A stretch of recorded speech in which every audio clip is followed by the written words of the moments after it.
wabarakatuh. My name is Syahirah Binti Zulkafli.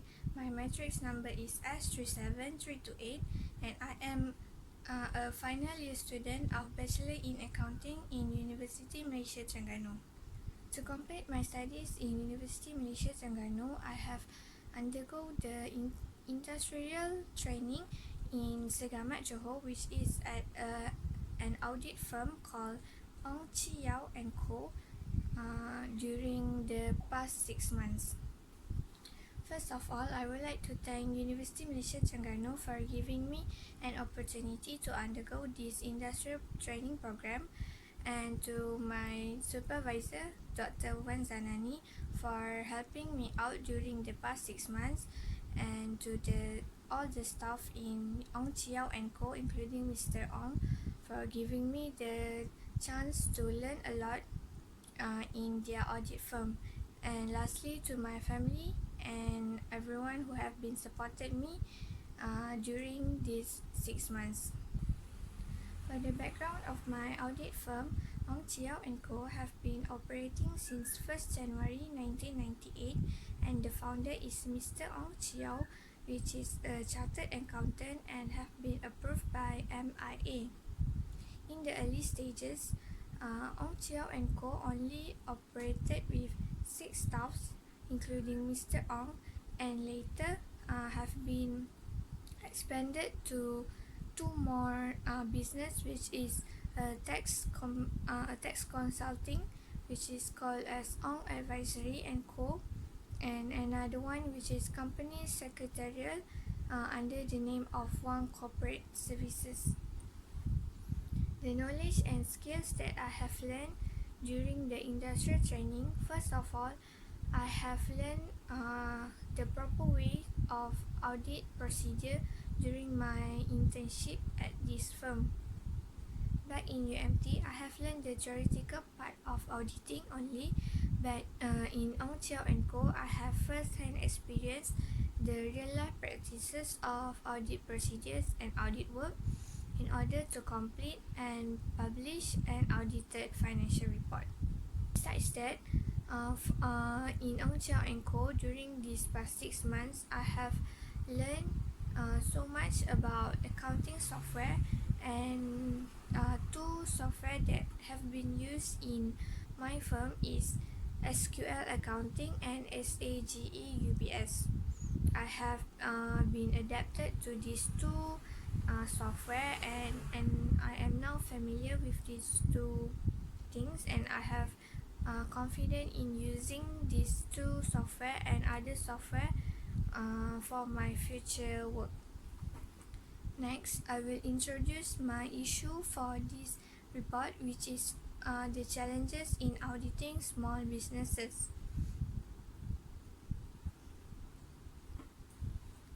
In Ong Chi Yao and Co., I have been assigned to do parts of the active companies and dormant companies, and most of them are small businesses. In my opinion, and as my experience, I have observed and challenges in auditing small businesses. The method that I use to obtain the information of these issues is from interviews with other staff and communication with them to get the feedback and more opinion on this issue.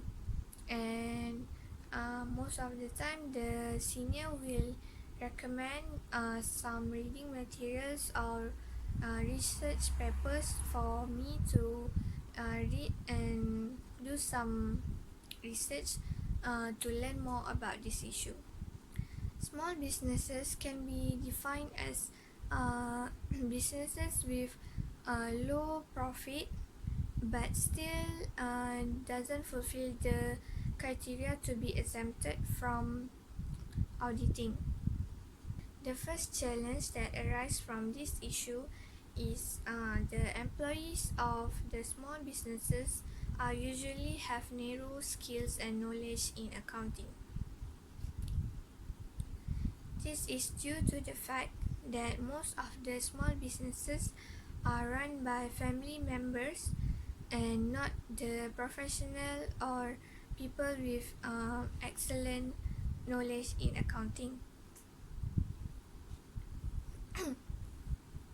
In most cases, these businesses usually doesn't perform their procedures through generally accepted accounting principle, but rather they use the principles that appeal and more favorable to them.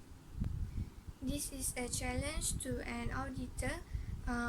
For example, in bookkeeping department, employees with no skills and knowledge will not record the proper transaction in the correct accounts, and this will be difficult to an auditor to track an unusual items or wrongly recorded transactions. Challenges number 2 is the issue of corporate governance.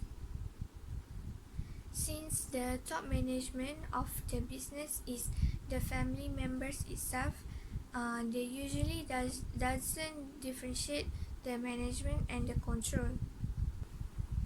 In most cases, assets that are being brought to the company are mostly and sometimes are the personal use of the top management and not for the business purposes of the company.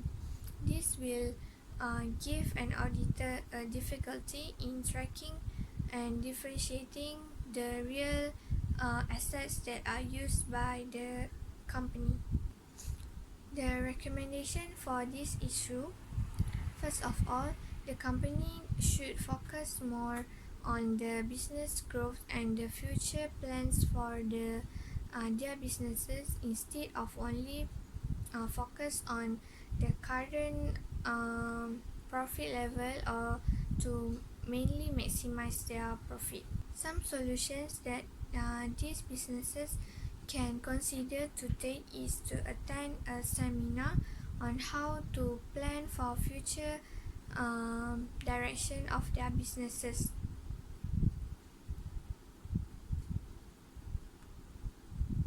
As the employees and management of the businesses doesn't have enough knowledge and skills in accounting and to handle a business, they should learn from the basic knowledge through these seminars on how to properly keep track of their businesses.